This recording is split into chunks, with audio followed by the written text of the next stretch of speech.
Here's the glorious River Taw, which rises on Dartmoor and flows down here through the ancient town of Barnstaple and heads out to the Bristol Channel. And it's the town of Barnstaple that we'll be exploring today. The River Taw is the landscape of Tarka the Otter. Henry Williamson, the author of Tarka the Otter, lived not far away from here, and you'll see that they never miss a chance to make a reference to Tarka. Tarka this, Tarka that.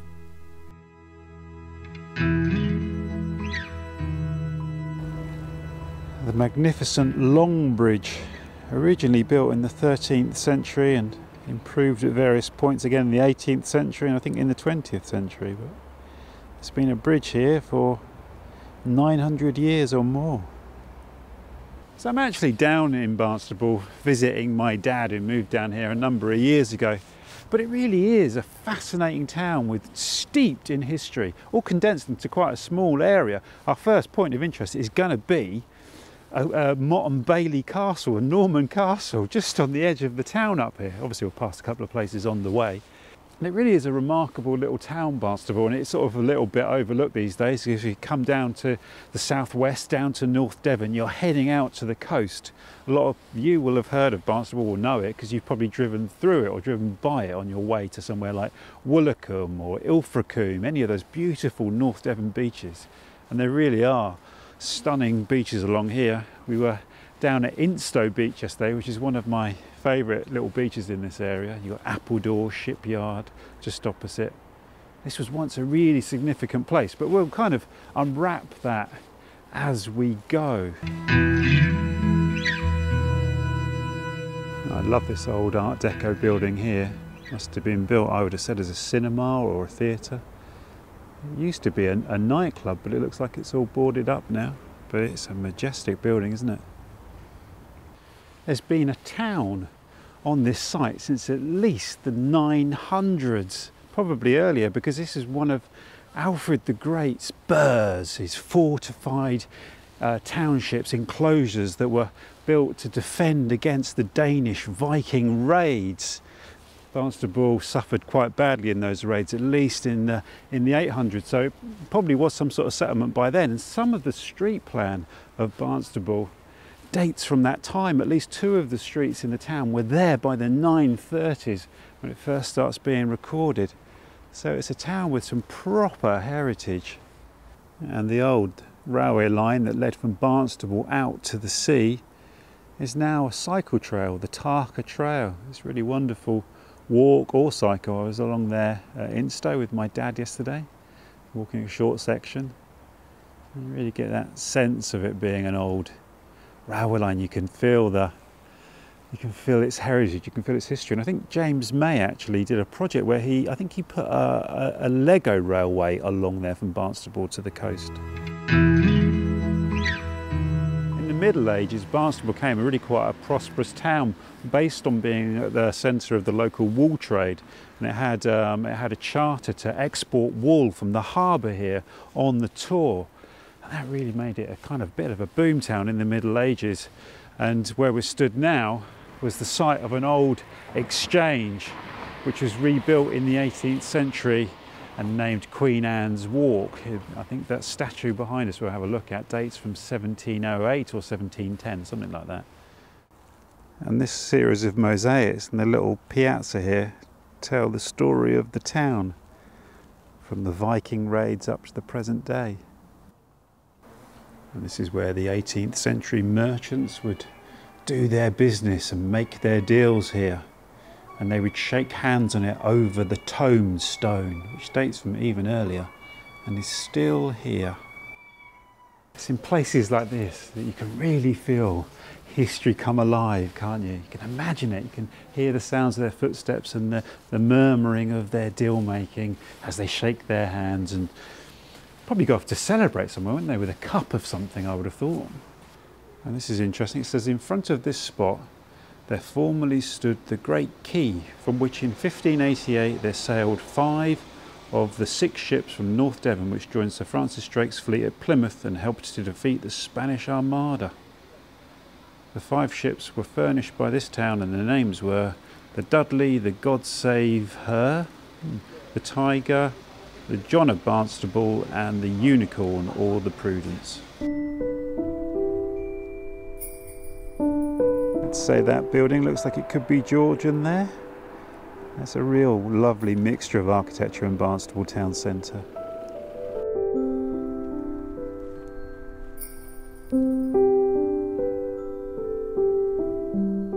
Here is the site of the old original Barnstaple station. What a lovely old stone building. Look, and just the other side of this car park here, poking above that wall, is what remains of the castle, of the 11th century castle. That's just the motte, the mound. Should we try and give it a climb? It really is a majestic thing, isn't it? I mean, you see the remains of Motte and Bailey castles around. We walked along past one on our River Pin walk, didn't we? That was just usually just a little bit of a raised mound in the ground. This is, that's a proper mount, isn't it? Obviously the Bailey went some time ago. They performed a number of excavations in the 20th century, and what they discovered is that this mount here actually contained a cemetery, an older cemetery. Yeah, it'd be pretty unusual to build a castle on top of a cemetery. I don't know what the symbolism or the importance of that was. We'll just walk a bit up the castle mount here. It's really high, and actually it's a bit wet and slippery, but it's not known exactly who commissioned the building of this castle. Because remember, this is just the mount, the motte. On top of the motte there would have been a stone keep.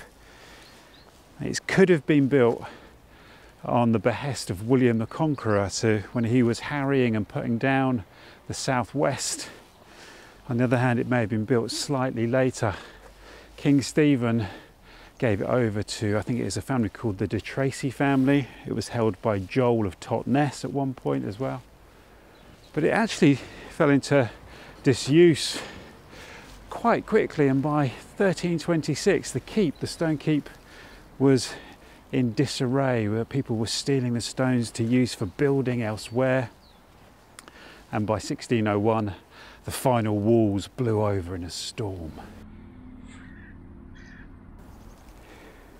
When you look out from here, you can see how Barnstaple sits in this beautiful countryside here, this North Devon countryside. It's not the walking up the castle it's the problem, it's the walking down again, or rather trying to walk down again. DVDs for 75p. What a bargain. When was the last time you saw a shop full of DVDs? I love that film. It's one of my favourites. The Wonder Boys. Great movie. It's strange really, because I've been visiting Barnstaple for about 20 years. So I've developed a relationship with it over that time on the basis of my parents living near here. But it's also strange to have that kind of relationship with a place over a long period of time that I didn't grow up in, you know, although my parents live here. So, and it's actually it's a long way from where I grew up in Buckinghamshire. And actually, at the time I first came here, I wasn't even living in the country. So let's plunge into the very centre of the town. There are a number of really interesting places here to look at. Here's the High Street. This was one of the streets that was part of the original 10th century burgh fortified enclosure. And although it's a Sunday lunchtime, it is noticeable how much quieter Barnstaple town centre is now. I think it's got worse during the lockdown. I think there's quite a few sort of closed shops in the town centre. Although it's a really beautiful town centre, you can see it's been hit hard by changing economic factors.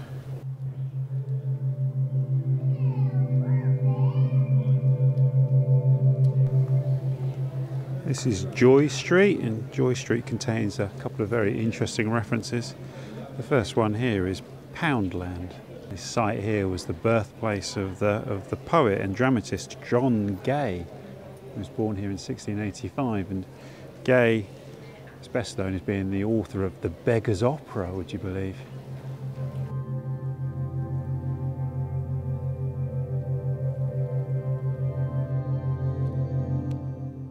That sound you can hear is me somehow disconnecting the microphone from my camera purely for the duration of the 3-minute monologue where I tell you about probably my favourite feature of Barnstaple. In fact, actually, I would make a whole video about Barnstaple just to include this story. That's the way it goes. Don't worry, after I finish this bit, my microphone, I must have resolved the issue, plugged the cable back in, and everything carries on as normal. So I'll do this as a bit of VO. Obviously, I can't capture the full, oomph of what I did at the time. Joy Street here was the place where a wonderful literary character lived, a guy called W.N.P. Barbellion, who was the author of a magnificent book called The Journal of a Disappointed Man. It's an incredibly unique book that I bought in the market nearby just purely for the title. And as I was paying for it, the guy said, well, he lived in Joy Street just outside the market. So that really gave me a kind of a hook to the book. It's such a raw literary journal, of which very little I think had come before that. It caused a massive literary sensation when it was published in 1919, just a few months before the author died of multiple sclerosis, just before his 31st birthday. It was so raw and honest at the time that people just assumed it had been faked. In fact, people thought it had been faked by H.G. Wells, who'd written this really generous introduction, and some people refused to accept that Barbellion could be a real person. His real name was Bruce Cummings, and Barbellion, the initials, and this tells you a lot about his character actually, he said were chosen to represent 3 great failures. Wilhelm, which I assume is Kaiser Wilhelm, Nero and Pilate, and Barbellion was the name of a confectioner's in Bond Street, which he thought sounded suitably pompous. But it's his struggles, basically, his struggles to learn, to grow as a person plagued by ill health. He had no idea what his condition was until he was in his sort of mid to late 20s after he got married. That's when he was diagnosed with multiple sclerosis. And he was passionate about zoology and natural history. I'm sure you can imagine in the area around North Devon gave him lots of opportunities to go out onto the moors and into the rivers and to explore and to pursue his passion.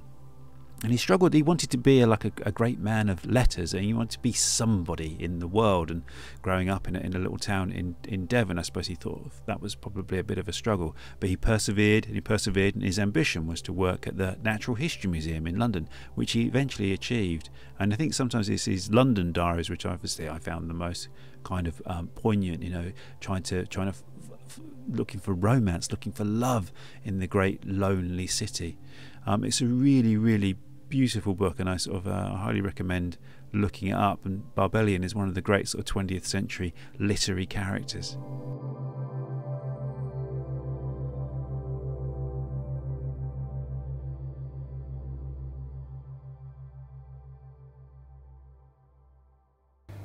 This is Bear Street, one of my favourite streets in Barnstaple. There's a great second-hand bookshop down here, Tarka Books, where I always go and look in the topographical section. I didn't find anything this time.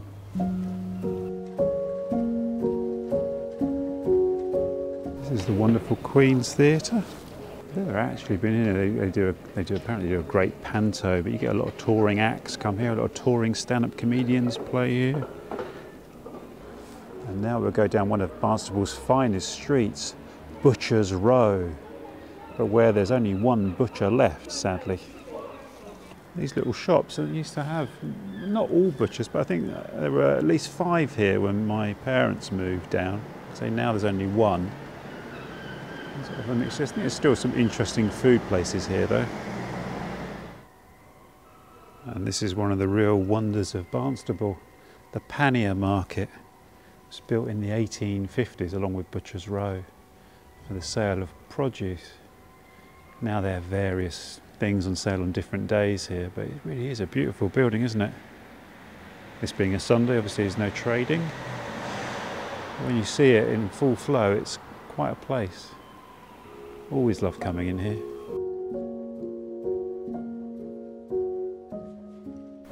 And we'll just go through this little lane here into a real slice of medieval Barnstaple. There is something about exploring a historic town like this when it's really quiet, because I think it allows the voices of the past to really come back through the stonework, and you can hear them rather than all the people that are here. It's great.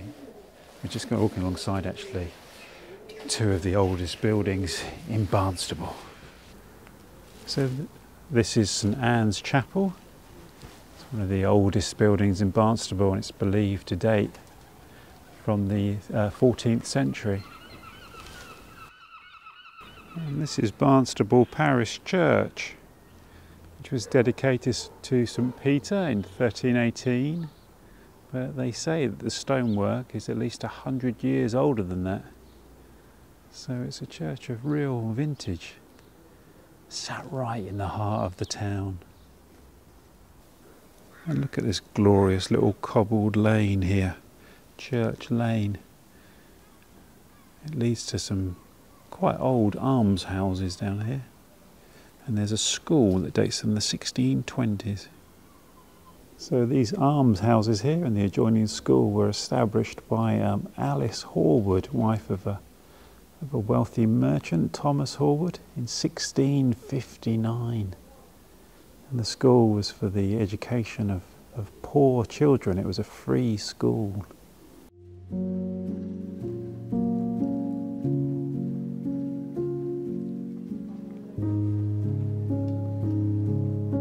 And there's the fine Victorian Guildhall on one end of the Pannier Market.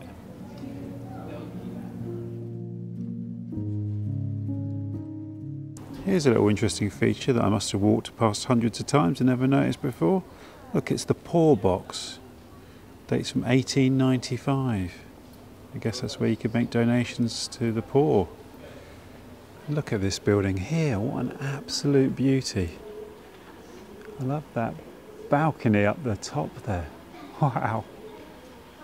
All it needs is a little bit of TLC and that'll shine once again. I love these little lanes here, like this one, Theatre Lane. And Maiden Street is another one of these little lovely little narrow streets here. And this lovely little narrow street here, Maiden Street, concludes our walking tour of the ancient town of Barnstaple in North Devon. I've got to get on a train and head back to London now. I hope you enjoyed that as much as I do. I love wandering around here. I've been wanting to make this video for years and years and years. If you go back on my channel, you'll find little snippets of a couple of videos that I shot down here many years ago. So it's great to actually make a proper walking tour of Barnstaple town centre. It's the first of what I hope will be a number of kind of videos in towns and cities around the UK that I'll sprinkle throughout the year. I'd love to hear your suggestions. I've got a list from my own, but let me know if you think of any other places that I would enjoy to explore. So as I always like to say, I look forward to seeing you on the next walk, wherever that may be. It will be in London though, we can say that much, having now come out here. Take care, have a great week.